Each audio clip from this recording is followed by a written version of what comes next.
you've attended other sessions, you've been introduced to the 3 stages of financial wellness. If this is not familiar, check out the Money Milestones course, which takes a deep dive into each stage. Basics of 401k is a core course that's appropriate for anyone in any stage. Let's start with the basics. Where will your retirement paycheck come from? Your paycheck currently comes from one source, your employer, and it's based on your wage and how much you work. But in retirement, it isn't so cut and dry. There may be a variety of sources that contribute to your retirement income, including Social Security, which usually provides about 40% of what you'll need. Pension, which you may or may not have, but if you do, it represents about 10% of a typical retiree's paycheck. Some folks might work part-time or have other sources of income. But the size of your retirement paycheck will largely be influenced by the savings you accumulate over the course of your working career. We gather and grow those savings in a variety of account types, including IRAs, 401ks, brokerage accounts, bank savings, even dollars in your health savings account can be considered retirement investments. Here are some of the differences between the various account types. First, most investment accounts are personally owned. Your 401k, however, is a group arrangement where your account is within the company-sponsored plan. Depending on your personal situation, there may be tax benefits when you save in your 401k that are not available when saving in personally owned accounts. And 401ks, unlike personally owned accounts, can accept contributions from your employer. As you can imagine, there's a lot to know about a 401k. The good news is you don't have to know it all because you have us. Every plan has an eligibility period that you must satisfy before you can participate. It can range from your first day to your 1-year anniversary. Once eligible, you enter at the next entry date. Entry dates can range from every day of the year to 2 times annually. Let's say your plan has 30-day eligibility and monthly entry. If you are hired on September 4th, you become eligible 30 days later on October 4th, and you will join the plan on the first day of the next month or November 1st. Enrolling in your plan can be confusing.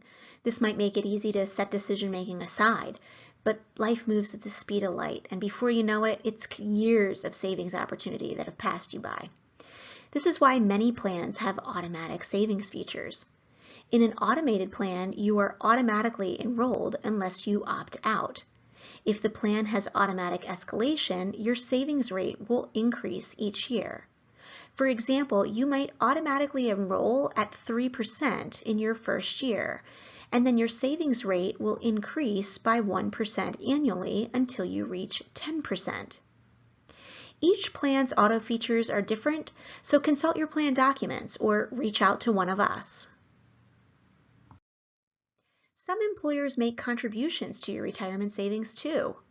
A matching contribution is a match of your savings. In other words, you save, they add. But if you aren't contributing, there will be no match. Alternatively, your employer might make a profit-sharing or non-elective contribution, which is put in your account even if they are not contributing. Be sure you understand what type of contribution your employer makes and try to make the most of it. We call that getting all the free money. If your employer contributes, you will need to understand the vesting schedule. Vesting ranges from immediate to 6 years. If your plan has a 6-year vesting schedule, for example, you vest in 20% of the employer dollars each year. So if you leave your job after 1 year, but before your 2nd anniversary, you'll only take 20% of the employer's contribution with you. If you leave after your 6th anniversary, all of the employer dollars are yours. Here again, be sure you understand your plan's vesting. Note, however, vesting does not apply to your contributions, which are always fully vested. Finally, we know picking investments can be confusing. That's why most plans offer a default investment. Like the auto features, the default investment is the do nothing option. If you do not pick your own, you will be invested in the default option, which is most commonly a target date fund. We'll talk about that more in just a minute. Now that you know how a 401k works, you might wonder how much you should be saving. To answer that question, you'll need to estimate how much you will need. Every situation is different, but most folks need to replace about 70 to 80% of their income in order to maintain a similar lifestyle in their golden years. Once you complete your financial wellness assessment and establish your personalized MyMoneyNav dashboard, you'll be able to access the Retirement Income Calculator, which can help you determine how much you should be saving, but there are other demands for your financial resources, and it can be hard to save as much as you should. Here's a rule of thumb for basic savings goals. If you start saving in your 20s, you should aim to save at least 7% of your paycheck. If you get started in your 30s, aim for 10%. If you're getting started in your 40s, you're shooting for a 15% savings rate. And if you're delayed and not getting started until your 50s, you're targeting a 20% savings rate. You can see the longer you wait to start, the higher the savings goal. So the most important thing is to start. That brings us to the concept of compound interest. Simply put, compound interest is piling up earnings on top of earnings on top of earnings. The name of the game in investing is to let your investments grow over time. The longer the dollars stay in your 401k, the bigger they can grow. In this example, getting started at age 25 versus 35 left this person with almost twice as much. Again, the most important thing is to start. So even if it's just 2 or 3%, get started today. And then try to add 1% each year with a goal to reach the savings rate required for your full employer match as soon as you can. Let's see how powerful it can be to add 1% to your savings rate each year. Spoiler alert, committing to steady incremental changes is a huge wealth creator. One of the best 401k habits is to increase your savings by 1% each year. For a person earning $50,000, 1% reduces your take-home pay by about $16. And if you're being honest, you're probably spending at least that much on something less important than a healthy financial future. But that $16 per pay can really add up. Meet Smart John and Smarter John. John earns $50,000 per year and starts saving 2% in his 401k. Smart. But Smarter John adds 1% each year until he reaches 10%. That $16 per pay leaves Smarter John with 4 times as much. For $16 per pay, Smarter John bought himself an extra $167,000 of retirement possibility. So every year, make a habit of increasing your savings rate by 1%. It's a change you probably won't even notice along the way, but it'll make a mountain of difference in your future. Regardless of your investing experience, you probably know that the markets go up and down. In fact, they bounce around so much that being an investor can feel like riding a roller coaster. Now, there are those among us who stick with the kiddie coaster and others who have zero reservations about signing a safety waiver before climbing aboard the triple loop upside down inside out coaster. In investing, it's just as important to assess your stomach for risk so that you can build an investment portfolio you can stick with for the entire ride. When it comes to investing, your stomach is called your risk tolerance.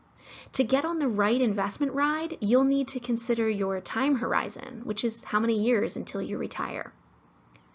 You'll need to consider how the ups and downs of the market make you feel.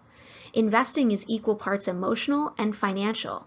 So be honest about how you're likely to react when the markets go down, as they inevitably will. Does a sky is falling headline make you hide under the covers? Or do you keep going about your daily routine confident that downturns are temporary? Next, consider your current financial status. How solid is your personal financial situation? Similarly, your financial needs. What are your short and long-term financial needs? And do you have adequate emergency savings outside of your 401k? Finally, your overall financial picture. What other sources of income, aside from your retirement plan, will you have available when you reach retirement? While it seems complicated to consider all these things, there are risk tolerance assessments that can help. Researching and monitoring investments regularly may not be at the top of your list of fun things. If so, you might consider using a target date fund. A target date fund is a portfolio of investments managed by a team of professionals. They select and manage those investments to ensure the mix gets less aggressive as your target retirement date approaches. Let's consider two savers to understand how target date funds work. Kate is 30 years old and expects to retire when she's 67 in the year 2058. Kim is 58 and also expects to retire at 67, and that birthday for her will be in the year 2030. For Kate, retirement is further away, which means she has a higher risk tolerance. Kate's target date fund manager will design a portfolio that earns more over time, but also goes up and down more in the short term, since her retirement, the bullseye, is still a long way off. Since Kim is closer to retirement and has less time to recover from market downturns, her portfolio manager will design a lower risk portfolio because the bullseye is closer. Target date funds take the guesswork out of investing by letting investors set it and forget it. In fact, in most 401k plans, if you do nothing, you will be automatically invested in a target date fund based on your date of birth. But if researching and monitoring investments is at the top of your list of fun things to do on a Friday night, you might want to build your own investment portfolio from the list of options available in your plan. There are options offered in each of the major asset classes, but to make sure you don't bite off more than you can chew, it's still a good idea to complete a risk assessment to figure out what type of portfolio you should build. Portfolio risk reflects the size of the slices in the pie. The more aggressive you are, the larger the aggressive investment slices, and the smaller the low-risk slices will be. A DIY investor should have clearly defined goals. They should diversify their investments and be able to make decisions even when the exact outcome is unknown. They need to possess solid judgment and knowledge about investing. They need to be composed and patient, and most importantly, avoid allowing fear and emotion to rule their decisions. There are a variety of ways to build your own portfolio. You can tackle it yourself using resources available on your plan's website, or you can reach out to a MoneyNav coach. No matter what kind of investor you are, it's important to maintain your portfolio. So be sure you have a plan to rebalance, although target date funds will do this for you. Over time, some slices grow bigger and faster than others, and without maintenance, the mix you originally selected changes, resulting in a portfolio that's different than the one you intended. Rebalancing resets the pie slices so that your portfolio stays in balance. Diversify. Although, again, target date funds will take care of this for you. So just like your mother told you, don't put all your eggs in one basket. And finally, perform regular checkups. The biggest decisions are now behind us, how much to save and how to pick investments. But some plans also give savers the option to decide when they want to pay their taxes. This is the difference between pre-tax or traditional contributions and after-tax Roth contributions. This can be a complex topic, and that's beyond the scope of today's session. So I'll just point out that pre-tax investors take their tax benefit today because they contribute dollars before Uncle Sam takes his bite out of their paycheck. Pre-tax savers agree to pay taxes later when they make withdrawals. This is often best for savers who are in a high income tax bracket now, but expect to be in a lower tax bracket when they retire. Alternatively, Roth savers agree to pay their taxes now by contributing to their 401k after Uncle Sam takes his bite out of their paycheck. This prepayment of retirement taxes means that withdrawals of both contributions and earnings are tax-free at retirement time. While every situation is unique, here are some general situations where the Roth 401k might be best. employees who expect to be in a higher tax bracket in retirement, which tends to include younger employees who have more time until retirement, more time to build up tax-free earnings, and are likely at the lower stages of their income earning potential.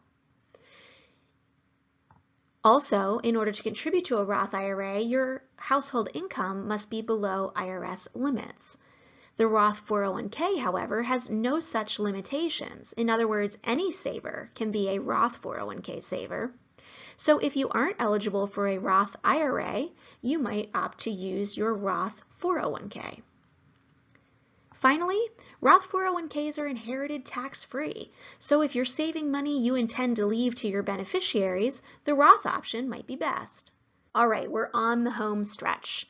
In an emergency, it's important to know what happens to your 401k. Let's first talk about what happens if you die. Your 401k has beneficiaries. If you don't pick one, there's a default set by your plan. Most often the default is your spouse, then your children. But this isn't something you should leave to default. When it comes to managing your beneficiaries, don't leave the form blank. Failing to name a beneficiary is a big mistake, so take a few minutes to go online or fill out the form. Don't designate your estate or your will as the beneficiary. This could lead to involving a court, which can delay the distribution to your heirs for months or even years. Keep your information current. Many people fail to update designations after major life events like marriage, divorce, or the birth of children or grandchildren. And lastly, consult an expert. If you aren't sure who to name as your beneficiary, consulting an expert like an estate attorney or a tax professional is recommended. But there are other emergencies too, and you might find you need to access your 401k to deal with them. Each plan designates how and when employees can access their savings. So for this topic, consult your specific plan information or contact us. In general, 401k savings are off limits until you reach age 59 and a half. If your plan allows it, however, you might be able to take a loan or a hardship distribution. A loan is repaid through payroll with after-tax dollars and includes an interest payment. A financial hardship is a taxable withdrawal. If you're under age 59 and a half, you'll pay taxes plus a 10% early distribution penalty on a financial hardship withdrawal. Consider these distributions from your retirement savings as absolute last resorts. While your current hardship is no doubt real, retirement is probably the only financial need you can't take a loan out to cover. Okay, we covered a lot of ground. Remember, your 401k is a key part of a secure financial future, but you don't have to make these decisions all alone.